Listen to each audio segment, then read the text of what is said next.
បងប្អូនបាទnhiềuគាត់ comment ថាចង់ប្រាប់ពីវិធីតមកតេឡេឲ្យច្បាស់ប្រាប់ខ្សែច្បាស់ខ្ញុំអត់ខ្លាចរឿងប្រាប់បងប្អូននេះអាខ្សែក្រហមនេះយើងយកមកតចូលជាមួយនឹងក្រហមសុទ្ធអាក្រហមឆ្នោតសនេះអត់តទេតចូលក្រហមសុទ្ធខ្សែពណ៌ខៀវនេះយកមកចូលនឹងខ្សែពណ៌លឿងឆ្នោតក្រហមអាហ្នឹងខ្សែដេខ្សែខ្មៅនេះដាក់ជាមួយនឹងម៉ាស់តួបានប្រើវិស័យនេះបានតែកុំឲ្យវាស្អៀតខ្សែញ៉ៃត្រូវអូសមកម៉ាស់តួនេះមួយមកតែខ្សែពណ៌តក្រួយនេះនេះតចូលនឹងខ្សែសោខ្សែសោខ្សែពណ៌ខ្មៅបងខ្មៅសុទ្ធព្រោះវាមានពីរខ្សែនេះពីរខ្សែវាមានពណ៌ត្រួយចេកហើយនឹងត្រួយចេកឆ្នោតលឿងហើយនឹងខ្មៅសុទ្ធអញ្ចឹងដាក់ចូលខ្មៅសុទ្ធមកដល់ចូលវិញមកហើយដុំនេះនេះដុំវាយើងតឲ្យអត់ចាំយើងដោតដុំនឹងចូលមកដោតដុំចូលហើយខ្សែវាមានពណ៌លឿងឡើងមកលើនេះមានពណ៌លឿងពីរខ្សែពណ៌ខ្សែទឹកប្រាក់ខ្សែពណ៌ទឹកប្រាក់នេះមួយខ្សែអត់ឡើងមកលើ3ខ្សែខាងក្រោមនេះវា4ខ្សែបងប្អូន4ខ្សែអានេះវាយើងតប៉ុណ្្នឹងហើយយើងដោតនេះចូលមករលាដេចូលមកច្បាច់វាណែនហើយដោតសើកដូចខ្ញុំបងសើកពីក្នុងនេះទៅមកប្រឡោះមួយកុំដោតសើកខ្សែពីនេះទៅដោតទៅវាអាចវាជើងហើយនឹងវាខ្សែភ្លើងវាចេញតាមនេះអញ្ចឹងយើងដោតក្នុងទៅមើលស្អាតទៅរុំវាមកដោតទៅមកមើលស្អាតវាញ៉ៃខ្សែនេះហើយខ្សែពណ៌ដីនេះយកមកតចូលម៉ូប៊ីនមួយហើយពណ៌លឿង2នេះយកមកសញ្ញោលើនេះសញ្ញោលើវាមាន23ឡើងវាមានពណ៌ទឹកសមុទ្រហើយនឹងពណ៌ទឹកក្រូចសេរីទៀត022ក៏មានតែវាមានវានៅកន្លែងកនេះខ្សែវាញ៉ៃ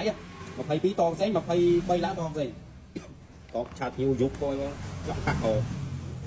ហើយ23ឡើងលើវាមានតែ3ខ្សែខ្សែម្ដងខ្សែសញ្ញោហ្នឹងមានម៉ាស់ខ្សែសញ្ញោឆ្វេងស្ដាំមានតែ3ខ្សែឯងមានពណ៌ត្រួយចេកពណ៌ទឹកក្រូចនិងពណ៌ទឹកសមុទ្រអញ្ចឹងបងប្អូនអាត្រួយចេកនេះបាច់ចូលទេចូលតែពណ៌នេះពណ៌ទឹកក្រូចនិងទឹកសមុទ្រមកអាហ្នឹងខ្សែសញ្ញោហើយមកមើលអានេះយើងតហើយយើងយកថងមួយច្រកវាថោឲ្យដាក់ត្រឹមអាខ្សែនេះយើងរុំវាមកស្អាតមកអានេះខ្ញុំតន់រុំខ្ញុំគ្រាន់តែបង្ហាញប្រាប់បងប្អូនពេលបងប្អូនចង់បានភាពតតែលេខច្បាស់លាស់ហើយខ្ញុំអត់តមានវគ្គមើលខ្សែហើយមានវគ្គខ្សែមកខ្ញុំញ៉ៃខ្ញុំតដល់តាមជើងស៊ីនវាជើងនេះដល់តាមជើងស៊ីនអត់មានតែការវគ្គខ្សែញ៉ៃច្រើនពីច្រើនគេតវគ្គមិនថាកន្លែងនិយាយថាកន្លែងគេកន្លែងអីតែខ្ញុំធ្លាប់ឃើញគេវគ្គកន្លែងហ្នឹងគេអត់អូសខ្សែឡើងទៅលើគេអត់ដោះញ៉ៃដូចខ្ញុំឯងខ្ញុំដោះចំណាយពេលវេលាយូរតែខ្ញុំធ្វើភាសាឲ្យភ្ញៀវអញ្ចឹងគេខ្ញុំអត់មានវគ្គកន្លែងហ្នឹងតហើយអានេះយើងរុំថងវាស្អាតមកនេះរុំស្អាតមកយកចូលតែអានេះយើងរុំស្គត់រុំអីមកអានេះរុំស្គត់ស្អាតហើយមើលជាខ្ញុំជាវាមើលខ្ញុំជាមើលវាបានជោគជ័យអត់អានេះយើងចើលើមួយមកនេះមានសោចុចមកវាមានសញ្ញោលួតហើយអានេះដល់ពេលយើងចុចលើនឹងមកសាកាច់សោមកកាច់នេះដល់ពេលចុចលើនេះមួយកាច់សោមកវាស្រេចបាទចុចលើនេះមួយទុកចោលមកតបងប្អូនទុកចោលអញ្ចឹងទៅកាច់សោមកវាស្រេចហើយដេកអត់ឆេះទេដល់ពេលយើងនេះយើងបើកលុកបាទបើកលុកហើយអានេះយើងចុចដេកចុច2ដង3ដងមកនេះយ៉ាមកម៉ូតូមកឆេះ Google យ៉ាមកម៉ូតូមកឆេះអានេះយើងជាឆេះបានជាទុកពេលម៉ូតូយើងទុកចោលគេប៉ះស្រេចមើលចុចលុតវិញលុតអានេះលើគឺម៉ូតូយ៉ាងគឺម៉ូតូលោកបងប្អូនចុចទុកលើនេះបើសិនជាម៉ូតូនឹងគឺសលេងតេឡេនោះវាស្រេចរហូតឬបងប្អូនភ្លេចសោនៅម៉ូតូគេកាច់សោមកបងប្អូនចុចដល់លើនេះមួយគេកាច់សោម៉ូតូនឹងវាស្រេចរហូតតគេជប់ប៉ះម៉ូតូហ្នឹងឬកាច់សោលុតវិញបាទវាជប់លូតជប់អីចឹង